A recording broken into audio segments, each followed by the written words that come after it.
नमस्कार, आप देख रहे हैं आरजे भारत न्यूज 7 और मैं हूं आपके साथ श्वेता। तो चलिए रुक करते हैं आज की प्रमुख और बड़ी खबर पर। महाराष्ट्र में सीट बंटवारे को लेकर प्रफुल्ल पटेल का बड़ा बयान, बोले बीजेपी को थोड़ा। महाराष्ट्र में सभी पार्टियां आगामी लोकसभा चुनाव की तैयारियों में जुट चुकी हैं। लोकसभा चुनाव को लेकर बीजेपी मुख्यमंत्री एकनाथ शिंदे की शिवसेना और अजित पवार की राष्ट्रवादी कांग्रेस पार्टी के बीच में सीटें शेयर होनी हैं। इस बीच एनसीपी नेता प्रफुल्ल पटेल ने बताया कि महायुति गठबंधन के बीच सीट बंटवारे का फॉर्मूला कैसे तय किया जाएगा।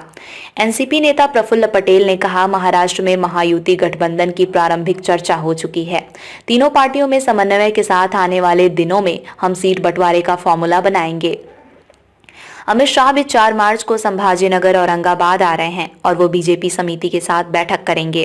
कुछ दिनों के बाद शायद एक संयुक्त बैठक होगी और सब कुछ हो जाएगा, जल्दी समाधान हो जाएगा। बीजेपी के पास महाराष्ट्र में 23 लोकसभा सीटें। प्रफुल्ल पटेल ने आगे कहा कि महाराष्ट्र में बीजेपी के पास सबसे ज्यादा लोकसभा सीटें हैं। बीजेपी के अभी महाराष्ट्र में 23 लोकसभा सीटें हैं। बीजेपी को सीट बंटवारे में थोड़ा ज्यादा हिस्सा मिलेगा, इसमें कोई शक नहीं है। गौरतलब है कि महाराष्ट्र में लोकसभा की 48 सीटें आती हैं।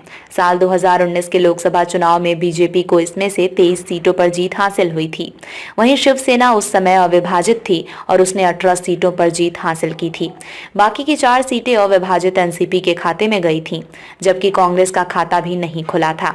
महाराष्ट्र में लोकसभा की 48 सीटें हैं। इनमें से बीजेपी ने 2019 में 23 सीटें जीती थीं, जबकि अविभाजित शिवसेना ने 18 सीटें जीती थीं और बाकी 4 सीटें अविभाजित एनसीपी ने अपने नाम की थीं, जबकि कांग्रेस यहां खाता भी नहीं खोल पाई। वहीं मुंबई की बात करें तो यहां की 6 में से 3 सीट बीजेपी, 2 एकनाथ शिंदे के गुट वाली शिवसेना और 1 शिवसेना यूबीटी के पास है। विरोधी पार्टियों में हुई टूट तो मजबूत हुआ एनडीए गठबंधन। उधर शिवसेना में विभाजन के बाद सीटें एकनाथ शिंदे और उद्धव ठाकरे गुट में बंट गई हैं और शिवसेना में विभाजन के बाद भी एनडीए मजबूत स्थिति में है, क्योंकि इस चुनाव में शिवसेना के साथ ही एनसीपी का भी एक धड़ा उसके साथ है, जिसका नेतृत्व डिप्टी सीएम अजित पवार कर रहे हैं। तीनों ही पार्टियों का अलग अलग क्षेत्र में दबदबा है। इसके अलावा कांग्रेस के भी 3 बड़े नेता देश की सबसे पुरानी पार्टी का दामन छोड़कर एनडीए के अलग अलग दलों में शामिल हो गए हैं। ऐसे में उनके प्रभाव वाले क्षेत्रों में एनडीए की स्थिति पहले से और अच्छी हो गई है।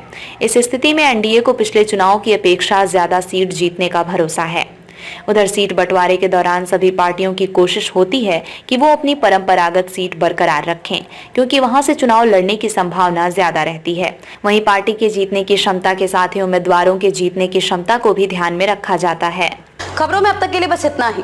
फिर होगी आपसे मुलाकात ऐसी किसी बड़ी और खास खबर के साथ। तब तक के लिए नमस्कार और देखते रहिए आरजे भारत न्यूज 7।